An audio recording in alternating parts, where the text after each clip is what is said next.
9 मई के मुकदमात में आज 10-10 साल की सज़ाएं हुई हैं। आज ये दूसरी किस्त कहना चाहिए और अभी और भी इस तरह की आ सकती हैं। उमर अयूब साहब, शिबली फराज, जरताज गुल, हामिद रजा 10-10 साल, शेख राशिद शफीक और कमल शोज़ब को 9 मई केस में 10 साल की सज़ा। और इसी तरीके से मजमूई तौर पर 108 लोग हैं। पंजाब वालों को भी पहले हुई है। तो ये सिलसिला आप क्या समझते हैं हमें किस तरफ ले जा रहा है? वरी समय है क्योंकि सियासत में नेक्स्ट लेवल ऑफ क्योस मुझे तो नज़र आ रहा है। देखिए, आप बिल्कुल सही करते हैं। मैं एक्चुअली अगर मैं ओवरऑल देखूं जिस तरीके से पाकिस्तान की ये जुडिशरी जिस तरीके मेरे ख्याल में इसको वो इंडिपेंडेंट तो वो 26वीं तरमीम के बाद रही नहीं है। इस तरमीम में कुछ और चीज़ें आएंगी, आने दे, वो भी आने दे, सब कुछ आने दे। देखिए, at the end of the day हम जा किस तरफ रहे हैं आपने इसमें देखा है। अब ये देख लें, 3 बेसिक विटनेसेस हैं। वो बेसिक विटनेसेस उनमें से एक या 2 बंदे ऐसे हैं। एक ने तो जो सऊदी अरब में था उसने तो इनकार कर दिया ना कि मैं आई एम सॉरी, मैं नहीं करता, क्योंकि शायद उसको उस जगह की वजह से शायद उसके अंदर थोड़ा सा खौफ आ गया हो कि यार इधर खड़े होके मैं एहराम में और मैं झूठ नहीं बोल सकता। लेकिन यहाँ के 2 बंदे हैं, इन्होंने मिशन इम्पॉसिबल में जो टॉम क्रूज था ना उससे ज़्यादा इंपॉर्टेंट है और मेरे ख्याल में इनको एलिवेट करके के बड़ी पोस्ट पे लेकर ना जाने कि पीटीआई और चूंकि खुर्रम दस्तगीर साहब तो बड़े सीनियर वो कैबिनेट के भी रहे और बहुत। अब ये सोचे, ये 13 बंदे मियां नवाज शरीफ के साथ बैठे हुए हैं और एक सिपाही अपने आप को इनकी पार्टी के मेन बंदे के बहरूपिये में जाके बैठ जाते और ये लोग उसको पहचानते नहीं हैं कि यार ये कोई और है, ये हमारा नहीं है। टोपी पहन ली, उसने पता ही नहीं चला। उसने कहा कि मैंने एक बहरूप बदला, मैंने अपना वो बदल के भेस बदल के गया। मतलब ये आपने देखा ना टॉम क्रूज की ये मिशन इम्पॉसिबल जिसमें वो एक पतली सी झिल्ली यूं करके उतारता है, वो पहले वो वापस निकल रहा था, वो झिल्ली निकालते हो बाहर निकला और स्माइल करते हैं कि मैंने तो सब कर लिया। फिर मजे की बात ये, इसको जज साहब मान जाते हैं।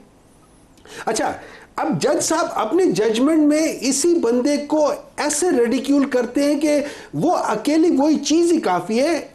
ये बंदे जो हैं, ये 13 उसमें कहते हैं शाह महमूद कुरैशी साहब हर चीज में प्रेजेंट थे और जज साहब कहते हैं कि शाह महमूद साहब कुरैशी प्रेजेंट ही नहीं थे। फवाद चौधरी के ऊपर भी हुआ। ठीक है। अच्छा, फिर उसके बाद जज साहब अपनी जजमेंट में लिखते हैं कि जी ये जो है ना, ये स्पाई का लफ्ज लिखा हुआ है। अब पाकिस्तान के जो कानून है, पाकिस्तान की जो आइन है, उसमें जो जासूस होता है उसकी आप वो ले ही नहीं सकते, ये क्या कह सकते हैं, विटनेस ले ही नहीं सकते, आप इजाजत ही नहीं है। तो मुझे ये समझ नहीं आ रहा। अच्छा, फिर उसमें जज साहब ये कहते हैं इन लोगों ने चूंकि अपने आप को पीटीआई से डिसोसिएट नहीं किया, मतलब मैंने ये इससे इनकार ही हो गया हूं कि मैं पाकिस्तान तहरीक इंसाफ का नहीं हूं, मैं कहता हूं कि मैं पाकिस्तान तहरीक इंसाफ का हूं, ये बसाते खुद उन्होंने कहा एक जुर्म है और इसको सजा मिलनी चाहिए।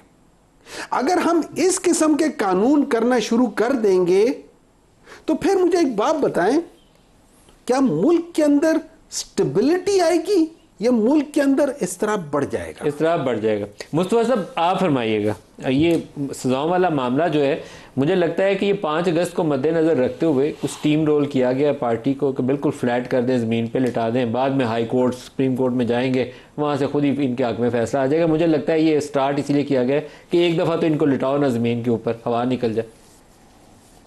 मेरे ख्याल में मलिक साहब, ये पाकिस्तान की जमहूरी और सियासी तारीख में एक स्याद दिन के तौर पर याद रखा जाएगा कि जिसमें एक ही दिन में opposition leader Punjab assembly, opposition leader senate और ऑपोजिशन लीडर नेशनल असेंबली, तीनों को सजा सुना दी गई और तीनों अपने ओहदे से फारिग हो गए।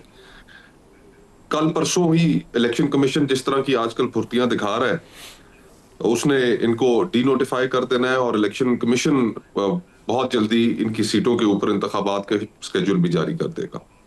देखिए, 9 मई के वाकये के ऊपर हमने वो फुटेजेस देखे और बहुत एम्पल एविडेंस मौजूद है, लेकिन हमने प्रोसिक्यूशन नहीं देखी, हमने परसिक्यूशन देखी है।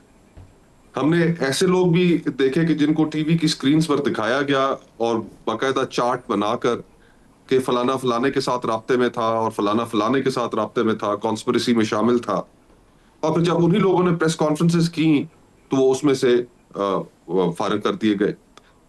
फिर इसी तरह मैं कई एमएलए को जानता हूं जो इस वक्त हुकूमती बेंचों पे बैठे हुए जिन पे 9 मई के केसेस थे, but because they shifted their loyalties, they joined another political party.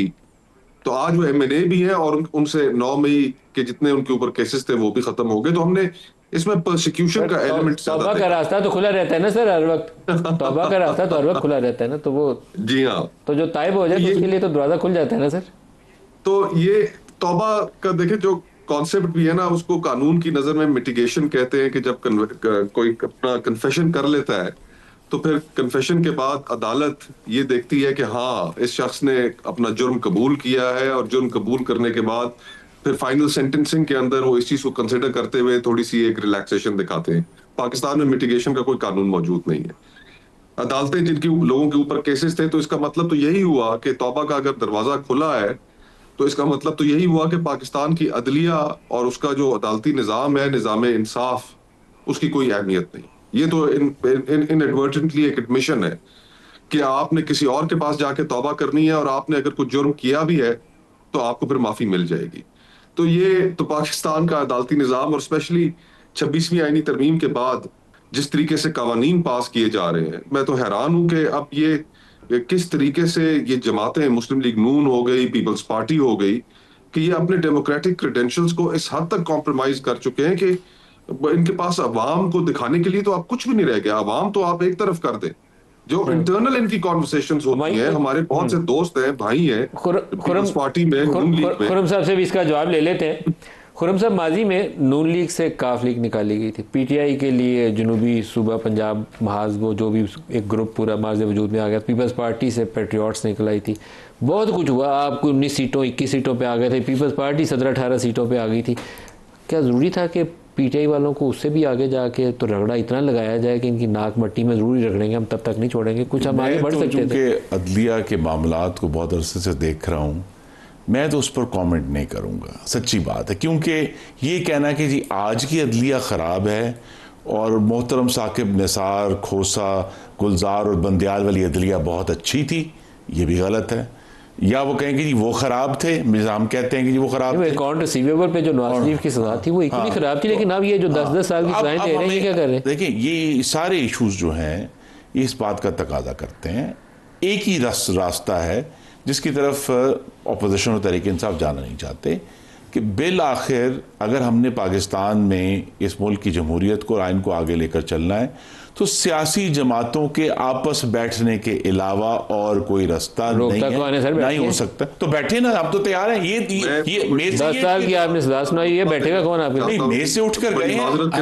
बात ये है कि जैसे भी हालात हैं, हमें मिलकर इस बात को यकीनी बनाना है कि हम आगे किस तरह जाएंगे। अगर हम ये 2006 में आपने होटल बंद करवाया जी उनका कॉन्फ्रेंस के लिए? मुझे नहीं मालूम जी कौन लोग करा रहे हैं, नहीं कराना चाहिए, गुफ्तगू की तो इजाजत होनी चाहिए। मोहम्मद साहब आगे भी आप हर रोज टीवी पर होते हैं, टीवी पर तो आई थिंक ज्यादा आजादी है गालिबन, लेकिन अब इज्तिमा पर कोई आप उनको देखिए ना खुरम भाई, करना होना चाहिए। मैं तो पूरे खुरम साहब उनको इशारा दे रहे कि मोहन साहब रोजाना होते हैं, इनको भी अंदर बंद करेंगे। मैं ये कह रहा हूँ कि हमें हर रोज टेलीविजन पर हमारे साथ तहरीक इंसाफ के दोस्त बैठे होते हैं, वो तनकीद भी करते हैं, मुस्तफा मेरे भाई हैं वो भी बैठे हुए हैं।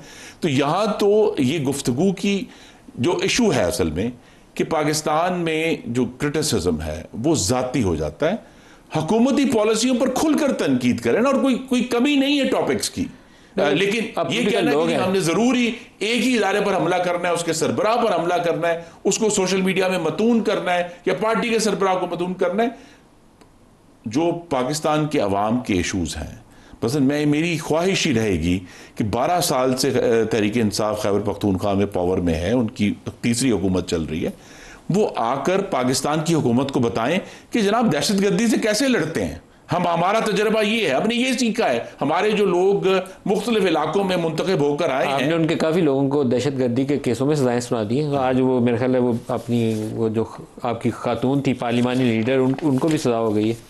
नहीं, जरताज गुल वजीर को, देखिए इशू यही है, उसका भाई बेचारा शहीद होया हुआ है, आपको मालूम है ना, जरताज का भाई शहीद होया हुआ है। हाँ, और आपने उसको दहशतगर्दी में गुजारिश ये है कि ये जो 9 मई के वाकयात हैं, देखिए जो डिस्क्वालिफिकेशन उसके नतीजे में हो रही हैं वो अपनी जगह पर है, लेकिन 9 मई का जो दिन था अगर हम उसको भूल जाएं, पाकिस्तान की किसी सियासी जमात, हमारे ऊपर देखें, हमारे 9 मई यौम स्याह है, उस पर तो गुंजाइश नहीं है, लेकिन जो कुछ आप कर रहे हैं वो भी स्याह है। पाकिस्तान को किसी सियासी जमात ने आज तक आग नहीं लगाई।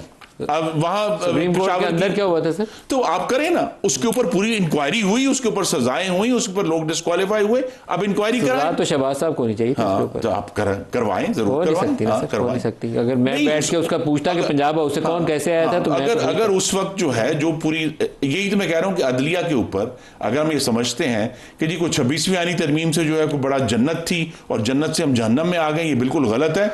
हमें दस्तगीर खान, सेनेटर हुमायूं मोहम्मद और मुस्तफा नवाज, सबका बहुत शुक्रिया। आज के लिए इतना इजाजत दीजिए। अल्लाह हाफिज़।